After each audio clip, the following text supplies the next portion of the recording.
The first thing he noticed was the light, a golden, almost otherworldly glow streaming through floor to ceiling windows. He stood in the middle of an opulent penthouse, its walls lined with sleek art and books he'd never read. The air smelled faintly of polished leather and something citrusy, like wealth itself had a scent. He turned slowly, taking it all in. The city stretched out beneath him, glittering in the night like a treasure chest spilled open. On a marble table, a bottle of champagne waited in a bucket of ice, condensation tracing lazy trails down the glass. This is it, he thought. I made it. He glanced down and found himself dressed sharply, a tailored suit that fit like it had been sculpted for his body. His reflection in the glass wall showed someone confident, poised, untouchable. The doorbell chimed and a procession of people entered, smiling faces, sharp laughter, voices praising him for his success. A man slapped him on the back, congratulating him on his latest business deal. A woman leaned in close, her perfume intoxicating,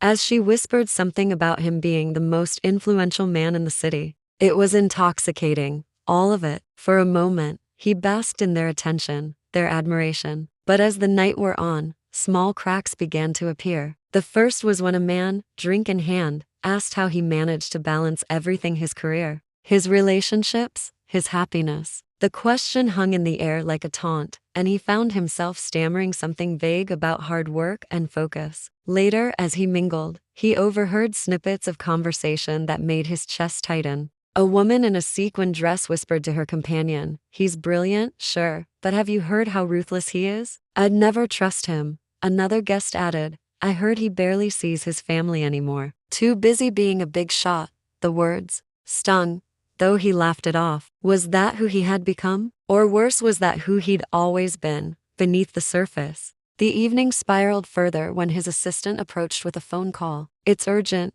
they said, apologetic but firm. He excused himself and retreated to his private study. The voice on the other end was cold and clinical. "The investors are unhappy. They want answers by morning."